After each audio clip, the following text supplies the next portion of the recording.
Bank நிஃப்டியில் இப்போதைக்கு செல் signal form ஆகிருக்கு. ரீடெஸ்ட்டுக்கு வெயிட் பண்ணுவோம். ரீடெஸ்ட்டில் தான் நம்ம என்ட்ரி இருக்கும்.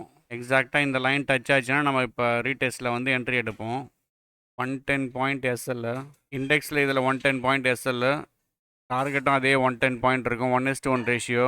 செல் சிக்னலுக்கு இப்போ நமக்கு ஆக்டிவேஷன் ஆகுது. நம்ம ரீடெஸ்ட் வந்து இப்போதைக்கு எடுத்திருக்கு. பேங்க் நிஃப்டி இப்போதைக்கு ஒரு 49 பாயிண்ட்ஸ் ப்ளஸில் இருக்குது. பேங்க் நிஃப்டி இப்போ ஒரு 85 பாயிண்ட் ப்ளஸில் இருக்குது. டார்கெட்டுக்கு இன்னும் ஒரு 25 பாயிண்ட்ஸ் தான் இருக்குது. 55,336 வரைக்கும் வந்துச்சு. 10 பாயிண்ட் 100 பாயிண்ட் ஹிட் ஆச்சு.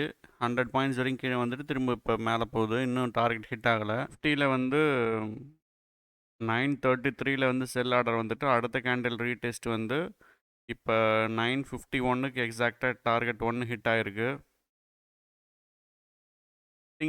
நம்ம செட்டிங்ஸ் யூஸ் பண்ணுறது வந்து நிஃப்டிக்கு வேறு செட்டிங்ஸ் யூஸ் பண்ணுவோம். பேங்க் நிஃப்டிக்கு வேறு செட்டிங்ஸ் யூஸ் பண்ணுவோம். பேங்க் நிஃப்டியில் இப்போதைக்கு 87 பாயிண்ட்ஸ் நமக்கு இப்போ டார்கெட்டில் இருக்குது.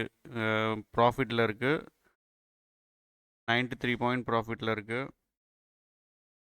இன்னும் ஃபஸ்ட் டார்கெட்டு கொஞ்சம் தான் இருக்குது. பேங்க் நிஃப்டியில் டார்கெட் 1 அடிச்சிருச்சு. 120 பாயிண்ட் ப்ராஃபிட்டில் இருக்குது இப்போதைக்கு. 57 பாயிண்ட் ப்ளஸில் இருக்குது. டார்கெட் 1 ஹிட் ஆகிட்டு இப்போ டார்கெட் 2 போயிட்டுருக்கு. டார்கெட் 2க்கு வந்து இன்னும் 10 பாயிண்ட்ஸ் தான் இருக்குது. இப்போ 63 பாயிண்ட் ப்ளஸில் இருக்குது. டார்கெட்டுக்கு இன்னும் 5 பாயிண்ட் தான் இருக்குது. பேங்க் நிஃப்டி இப்போ 158 பாயிண்ட் ப்ளஸில் இருக்குது. நிஃப்டி செகண்ட் டார்கெட் அடிச்சிட்டான். பேங்க் நிஃப்டி 183 பாயிண்ட் ப்ளஸில் போயிட்டுருக்கு.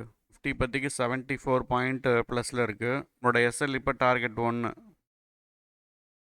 எக்ஸாக்டாக நிஃப்டி வந்து டார்கெட் 2 டச் பண்ணிவிட்டு இப்போ பவுன்ஸ் பேக் ஆகுது.